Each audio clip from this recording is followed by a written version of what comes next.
नमस्ते। कभी सोचा है हमारी याददाश्त, हमारी मेमोरी आखिर काम कैसे करती है? कुछ पल तो हमें बिल्कुल साफ साफ याद रहते हैं सालों बाद भी, है ना? जबकि कल क्या खाया था वो शायद हम भूल जाते हैं। ऐसा क्यों होता है? अगर आपको ऐसी जानकारी भरी बातें और ज्ञान बढ़ाने वाले टॉपिक्स में रुचि है तो हमारे चैनल को सब्सक्राइब करना ना भूलें। प्लीज इस वीडियो को लाइक करें और अपने दोस्तों और परिवार के साथ भी जरूर शेयर करें। आज हम इसी पहेली को थोड़ा सुलझाने की कोशिश करेंगे कि भाई हमारा दिमाग कैसे तय करता है कि कौन सी यादें सहेज कर रखनी है और इसमें हमारी भावनाओं मतलब इमोशंस का क्या रोल है। चलिए समझते हैं इस दिलचस्प चीज को। तो शुरुआत करते हैं इस आइडिया से कि हमारा दिमाग जो है वो यादों को किसी अलमारी में सामान की तरह बस भरता नहीं जाता। नहीं, इसका एक खास तरीका है, एक पूरा सिस्टम है। और ये सिस्टम तब और भी ज्यादा इंटरेस्टिंग हो जाता है जब इसमें भावनाएं यानी इमोशंस शामिल होती हैं। अक्सर हमने देखा है कि बिल्कुल साधारण सी रोजमर्रा की घटनाएं भी हमारे लिए बहुत यादगार बन जाती हैं। क्यों? सिर्फ इसलिए क्योंकि वो किसी गहरी भावना, किसी मजबूत इमोशन से जुड़ जाती हैं। बिल्कुल सही कहा आपने। भावनाएं जो हैं वो असल में हमारी यादों के लिए एक तरह से इमोशनल एंकर्स की तरह काम करती हैं। एंकर्स मतलब लंगर। अच्छा, लंगर? जैसे जहाज वाला? हाँ, बिल्कुल। जैसे जहाज को किनारे पर टिकाए रखने के लिए लंगर डालते हैं ना, या मान लीजिए कोई जरूरी नोट है, उसे आप पिन लगाकर बोर्ड पर टांग देते हैं ताकि वो नजर में रहे, भूले नहीं। ठीक वैसे ही भावनाएं हमारी यादों को दिमाग में ज्यादा मजबूती से, कह सकते हैं, पिन कर देती हैं, उन्हें टिकने में मदद करती हैं। अच्छा, मतलब भावनाएं उस याद को कस के पकड़ लेती हैं। हाँ, काफी हद तक। और एक और दिलचस्प बात यह है कि यादें हमारे दिमाग में अकेली, आइसोलेटेड नहीं रहती। वो एक जटिल नेटवर्क, एक जाल की तरह आपस में जुड़ी होती हैं। आप देखती होंगी, एक याद अक्सर दूसरी याद को खींच लाती है। तो जब कोई याद किसी तीव्र भावना, किसी स्ट्रॉन्ग इमोशन से जुड़ जाती है, तो वो उस नेटवर्क में एक महत्वपूर्ण नोड, एक मजबूत कड़ी बन जाती है, एक तरह का एंकर पॉइंट। इसका कोई रोजमर्रा की जिंदगी से जुड़ा उदाहरण दे सकते हैं? समझने में आसानी होगी। हाँ, बिल्कुल। सोचिए, आप रोज ऑफिस या कॉलेज जाती हैं। वो सफर इतना आम होता है, इतना रूटीन, कि हफ्ते भर बाद शायद आपको याद भी न रहे कि किस दिन रास्ते में क्या हुआ था। बिल्कुल धुंधला सा। लेकिन अब सोचिए कि किसी एक दिन उसी सफर के दौरान आपको एक बेहद जरूरी फोन कॉल आता है। शायद नौकरी मिलने की खबर हो, या किसी अपने की सेहत से जुड़ी कोई अच्छी या बुरी खबर, या फिर मान लीजिए रास्ते में आप कोई असाधारण घटना देख लेती हैं, जैसे कोई छोटा मोटा एक्सीडेंट या कुछ बहुत अजीब सा। हाँ। तो अचानक क्या होता है, वो पूरा सफर, वो रास्ता, उस दिन की छोटी छोटी बातें, सब कुछ ज्यादा साफ और ज्यादा मजबूती से आपके दिमाग में दर्ज हो जाता है। उसे एक तीव्र भावना ने उस साधारण से अनुभव को यादगार बना दिया, उसे एक एंकर दे दिया। हाँ, ये बात तो समझ में आती है।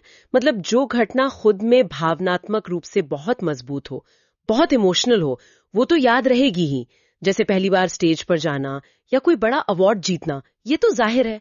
लेकिन मैंने सुना है कि आजकल की रिसर्च एक और कदम आगे जा रही है और एक नए कॉन्सेप्ट की बात कर रही है, ग्रेडेड रेस्क्यू। ये सुनने में थोड़ा टेक्निकल लगता है, क्या मतलब है इसका? हाँ, ये वाकई में इस पूरी प्रक्रिया का एक बहुत ही, कह सकते हैं, फैसिनेटिंग पहलू है। ग्रेडेड रेस्क्यू, इसका मतलब यह है कि दिमाग सिर्फ उन्हीं यादों को नहीं बचाता जो खुद में बहुत भावनात्मक हो, नहीं, बल्कि वो उन साधारण, कमजोर सी यादों को भी बचा लेता है, उन्हें रेस्क्यू कर लेता है, जो किसी मजबूत भावनात्मक घटना के आसपास हुई हों। अच्छा। हाँ, लेकिन यहां एक पेच है। दिमाग ऐसा अंधाधुन नहीं करता, वो चुनाव करता है, वो भी एक ग्रेडेड तरीके से, मतलब एक क्रम या स्तर के अनुसार। चुनाव करता है मतलब दिमाग फैसला लेता है कि कौन सी मामूली याद बचाने लायक है और कौन सी नहीं। ये कैसे तय होता है? हाँ, वो एक तरह से फैसला ही लेता है। दिमाग का फोकस उन कमजोर यादों पर होता है जिनका संदर्भ मतलब कॉन्टेक्स्ट, या जिनका विषय यानी थीम उस महत्वपूर्ण भावनात्मक घटना से मिलता जुलता हो। वो देखता है कि क्या ये साधारण घटना उस बड़ी भावनात्मक घटना के अनुभव से किसी तरह जुड़ी हुई है, क्या उनमें कोई हायर लेवल सिमिलैरिटी है, कोई समानता है। अच्छा, इसको थोड़ा और साफ करेंगे प्लीज, कोई उदाहरण, ये समानता वाली बात थोड़ी और क्लियर हो जाए तो। जरूर। मान लीजिए आप किसी दोस्त से कैफे में मिलती हैं और बस यूं ही इधर उधर की बातें कर रही हैं, मौसम कैसा है, आजकल क्या चल रहा है, वगैरह वगैरह। ये एक बहुत ही सामान्य बातचीत है ना? जिसे आप शायद हफ्ते भर में भूल जाएंगी। हाँ बिल्कुल। लेकिन अगर उस बातचीत के ठीक बाद आपको फोन पर कोई ऐसी खबर मिलती है जो आपके लिए मान लीजिए लाइफ चेंजिंग है, जैसे विदेश में पढ़ाई के लिए स्कॉलरशिप मिल गई, ओके या घर में कोई बहुत बड़ी खुशखबरी आई, ओके। तो अब वो जो कैफे वाली साधारण सी बातचीत थी ना, उसके भी याद रहने की संभावना बढ़ जाती है। अच्छा, पर क्यों? क्योंकि दिमाग ने उस बातचीत को उस बड़ी भावनात्मक खबर के ठीक पहले के पल के रूप में उसके कॉन्टेक्स्ट के हिस्से के तौर पर दर्ज कर लिया। वो उस बड़ी घटना के संदर्भ का हिस्सा बन गई। और वो खाने वाला उदाहरण जो पहले बात हुई थी, वो भी इसी से जुड़ा था। हाँ बिल्कुल, वो भी ग्रेडेड रेस्क्यू का एक अच्छा उदाहरण है। सोचिए, आपने हफ्ते के किसी आम दिन एक रेस्टोरेंट में खाना खाया, खाना ठीक ठाक था, न बहुत अच्छा न बुरा, शायद कुछ दिनों बाद आपको याद भी न रहे कि सब्जी कौन सी थी। हाँ, अक्सर होता है ऐसा। लेकिन अगर वही साधारण सा खाना आपने अपने जन्मदिन पर खाया हो या अपनी शादी की सालगिरह पर, तो उस खाने की याद, उस रेस्टोरेंट का माहौल, वो शायद ज्यादा समय तक ताजा रहेगी, है ना? यहां खाना खुद में भावनात्मक नहीं था, लेकिन वो दिन भावनात्मक रूप से महत्वपूर्ण था। तो दिमाग ने क्या किया, उसने उस साधारण खाने के अनुभव को उस खास दिन की भावना के साथ जोड़कर रेस्क्यू कर लिया, उसे सहेज लिया। अरे वाह! तो इसका मतलब ये हुआ कि हमारा दिमाग सिर्फ एक वीडियो कैमरा की तरह सब कुछ रिकॉर्ड नहीं कर रहा, बल्कि वो तो एक एक्टिव एडिटर की तरह काम कर रहा है, या कहें कि एक क्यूरेटर की तरह। वो चुन रहा है कि हमारी यादों की फिल्म में कौन से सीन रखे जाएं और कौन से काट दिए जाएं। आपने बिल्कुल सही पकड़ा। ये एक बहुत जरूरी नजरिया है इसे देखने का। दिमाग लगातार हमारी यादों को एडिट कर रहा है। वो तय करता है कि कौन सी यादों को ज्यादा इंपॉर्टेंस देनी है, उन्हें समय के साथ और मजबूत होने देना है, और कौन सी यादों को धीरे धीरे फेड हो जाने देना है, मिटने देना है। और इस पूरी एडिटिंग प्रक्रिया का जो मुख्य आधार है, वो होती हैं भावनाएं। हमारी व्यक्तिगत कहानी, हमारी लाइफ स्टोरी इसी तरह बनती हैं, भावनात्मक अनुभवों के आसपास। ये सोचना ही कितना कमाल का है। लेकिन ये सब जानना कि दिमाग ये पेचीदा काम कैसे करता है, ये एंकरिंग, ये ग्रेडेड रेस्क्यू, ये सब पता कैसे चला? इसमें टेक्नोलॉजी, शायद एआई वगैरह का भी कुछ रोल है?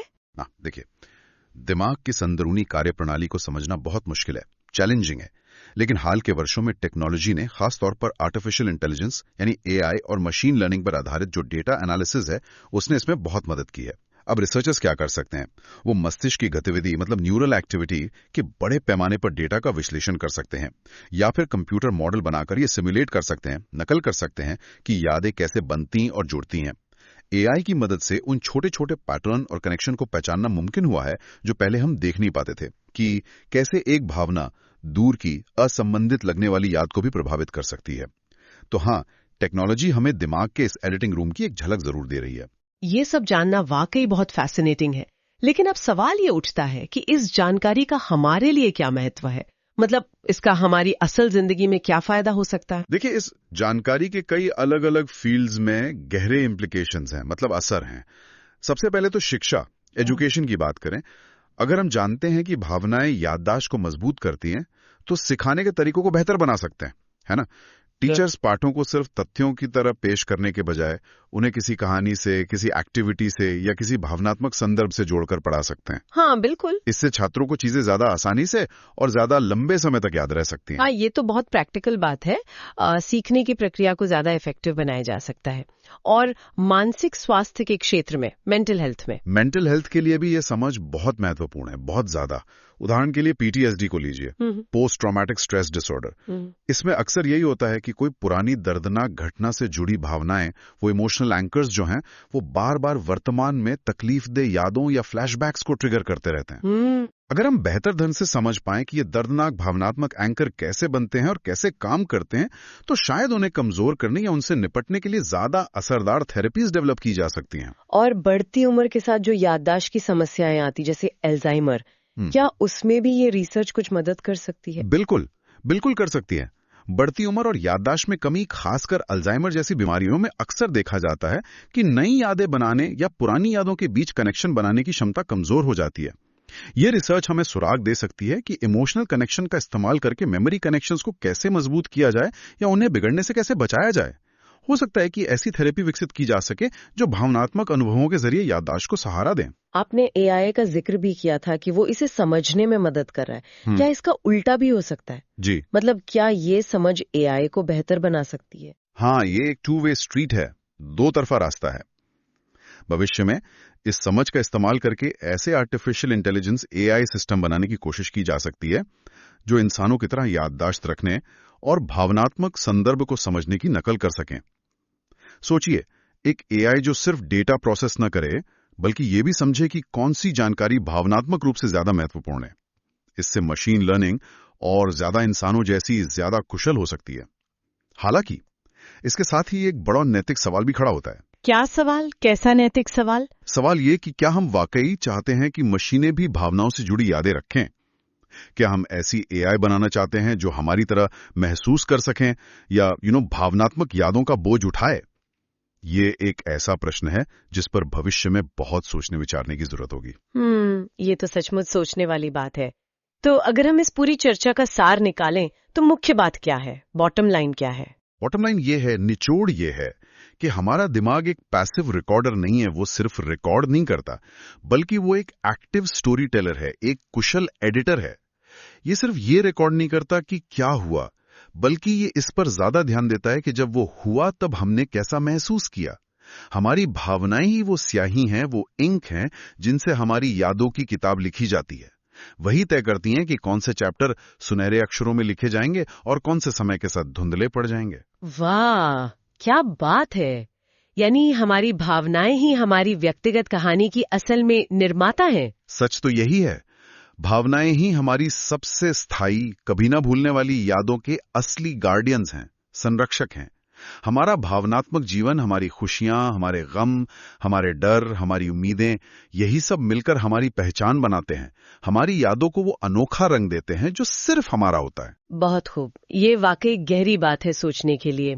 और इसी से जुड़ा हमारा आज का सवाल भी है हमारे सभी सुनने वालों के लिए। आपके जीवन की कौन सी ऐसी साधारण सी याद है, कोई छोटा सा पल जो शायद वैसे तो आप भूल जाते, लेकिन किसी खास भावना, चाहे वो खुशी की हो, दुख की, हैरानी की या किसी और एहसास की, उससे जुड़ने की वजह से आपको आज भी अच्छी तरह याद है? नीचे कमेंट्स में अपना अनुभव हमारे साथ जरूर साझा करें, हमें पढ़ना अच्छा लगेगा।